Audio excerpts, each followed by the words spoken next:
We may be in the midst of dreary winter time, but next year's garden has actually begun. This crop for 2025 is already in the ground.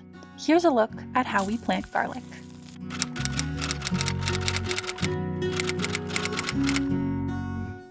Here is our beautiful garlic. These are actually the garlic cloves we grew this year and harvested a few months ago.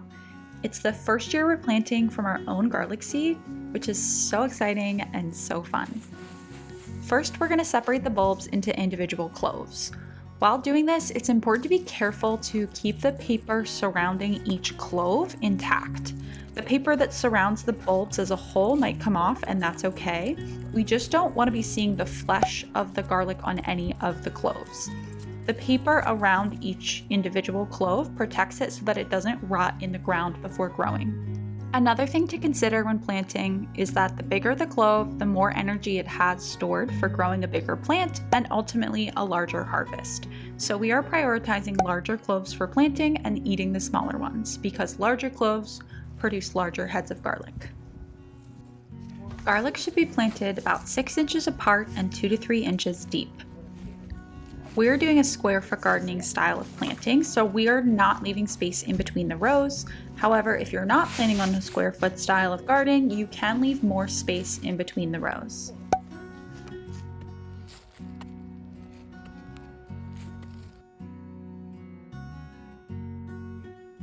We've marked and dug all of our planting holes, and now we just have to place our garlic. Remember to place the cloves with the flat end facing down and the pointy end facing up.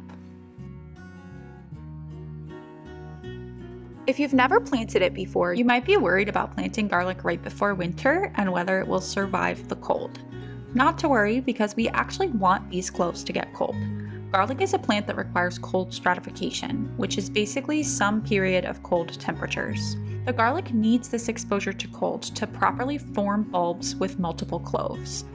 We live in a cold enough climate that we don't have to worry about it not being cold enough, but if you're in a warmer zone, you could do a quick Google search for instructions on mimicking this cold exposure by storing your garlic in the fridge before planting.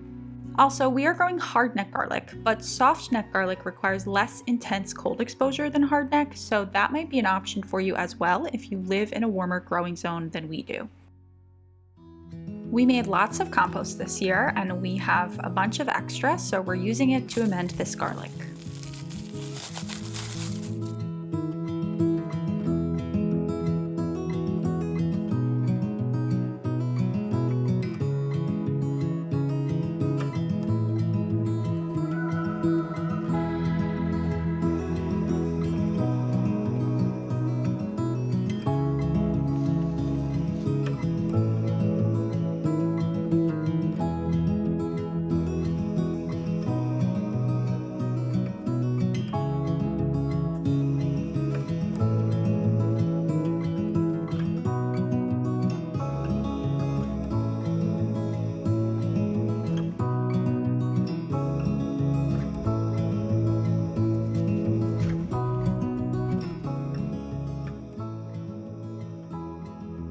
Finally, we are covering the beds back over with leaves because bare soil is unhappy soil, and we want to protect and build up healthy soil for growing. These leaves will also break down over the winter and provide nutrients to our plants next year.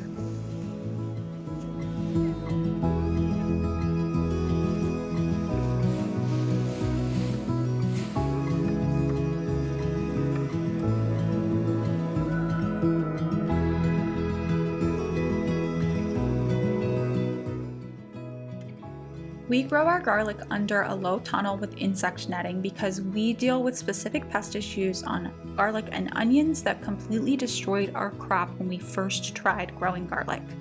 Using insect netting has worked wonders, and we had no pest damage this year on our garlic, and we didn't spray any kind of pesticide or anything like that.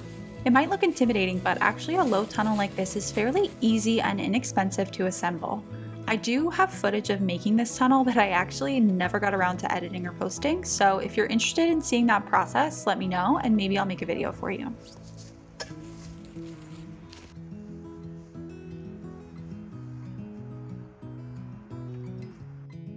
There are tunnels that have much more sophisticated ways of securing the netting, but this has worked for us even through storms and snowfall, so we've stuck with it because it's simple and cheap. We use T-posts or other poles that we have sitting around for trellising during the growing season, and we roll a few inches from the edge of the netting around a pole in each section to secure it, and then we weigh it down with rocks or bricks that we already had in our yard. I'm a big proponent of using what you have, so let this be evidence that you don't necessarily need an expensive, fancy aesthetic tunnel that comes with a big price tag.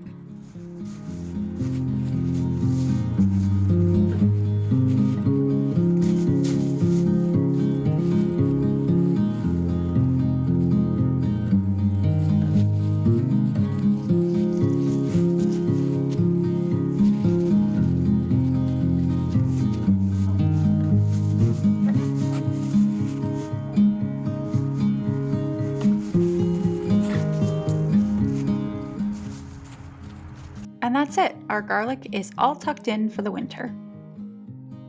Thanks for spending some time in the garden with me today. I hope you enjoyed this video and learned something. Hit that subscribe button to follow along with how my 2025 garden grows. Until next time.